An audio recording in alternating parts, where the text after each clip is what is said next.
I spent 10 years planning the perfect revenge, every detail, every step. And when it finally happened, I thought I had won until a stranger looked straight at me and said my name. People imagine revenge as something violent, explosive, dramatic. But real revenge is quiet. It grows slowly, feeding on memory, humiliation, and sleepless nights. Mine started 10 years ago. My name is Caleb Foster, and in high school, I learned how it feels to disappear while still being seen. Aaron Blake was my best friend. At least that's what I believed. We grew up together, or same neighborhood, same bus rides, same late night talks about escaping our boring town. He was the confident one, the guy everyone liked. I was the quiet shadow walking beside him until the day he decided my life was worth sacrificing for his popularity. It began with a rumor, a cruel one. I still remember the hallway, lockers slamming, whispers bouncing off metal doors, laughter that followed me like a stain I couldn't wash off.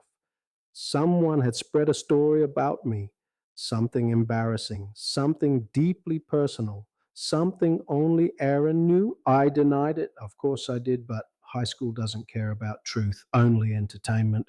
Within days, my world collapsed. Friends distanced themselves. Teachers looked at me with that subtle pity. Strangers laughed openly. Aaron, he stayed silent. Worse, he watched. That silence was louder than any confession. By graduation, I wasn't angry anymore. I was empty, the kind of empty that hardens into something cold and patient. I left town, but I never left the memory. Years passed, life moved on, at least on the surface. I built a career, kept my head down, played the role of a functioning adult, but somewhere deep inside, a voice kept whispering he never paid.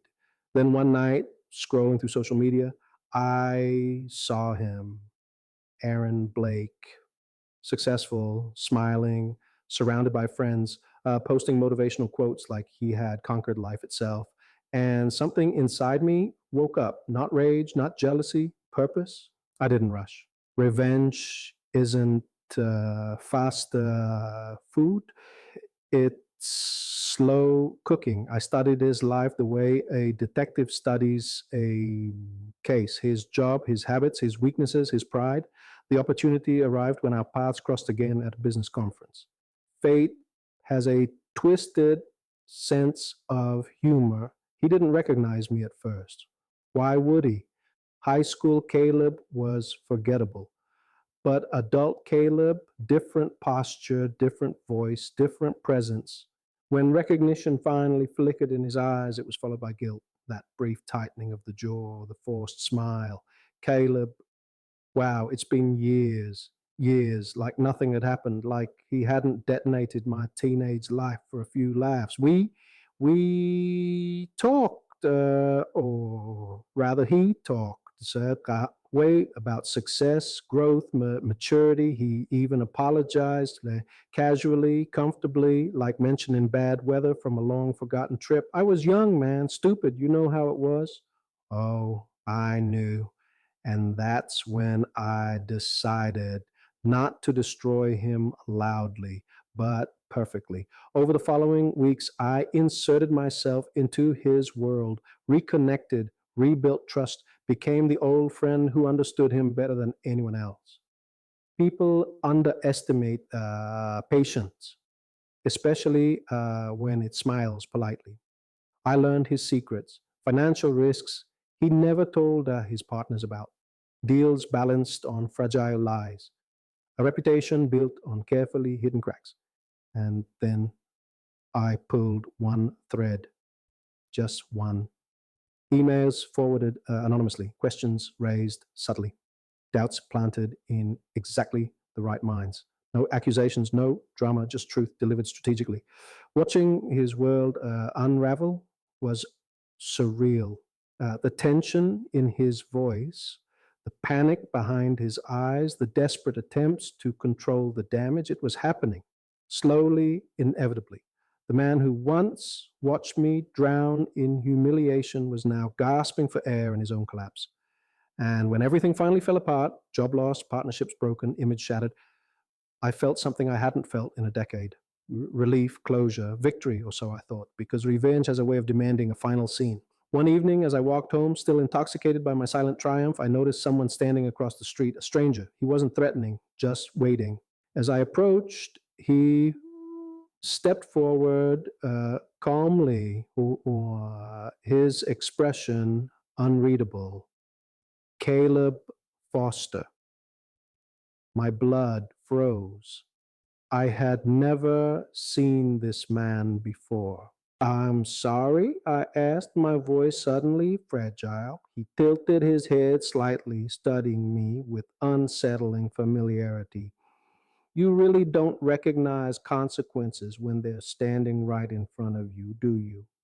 My mind raced, fear, confusion, irritation, all colliding at once. Who are you? The stranger sighed softly, then said the words that shattered everything. Aaron didn't start that rumor. Silence. The world seemed to lose sound. What? He tried to stop it. My heart pounded violently. The stranger's voice remained steady, surgical. The rumor came from Sophie Lane. Sophie, our childhood friend, the one person I had trusted even more than Aaron, the one who comforted me when my life fell apart. No, that's not possible. She was afraid, he continued, afraid you'd leave her behind, afraid you'd move away with Aaron like you planned. So she told a lie. She thought it would just embarrass you. She didn't expect it to destroy you. My stomach twisted. She confessed years later, the stranger said, to Aaron. Every breath felt heavy now. He carried the guilt because he thought he failed you. The memories rushed back violently. Aaron's awkwardness, his strange distance, that apology that felt incomplete. You're lying, I whispered, and the stranger stepped closer. I'm her brother. My legs nearly gave out. She died last year, he added quietly. But before that, she told the truth. The street lights blurred. 10 years of hatred, 10 years of revenge, 10 years built on a lie. And the worst part, Aaron had never defended himself because he believed I needed someone to blame. The stranger's final words cut deeper than anything. You didn't ruin the man who betrayed you, Caleb. He paused. You ruined the man who tried to protect you. Then he walked away, leaving me alone with the echo of a revenge that suddenly felt monstrous. I waited 10 years for revenge, and in the end, the only life I truly destroyed was my own.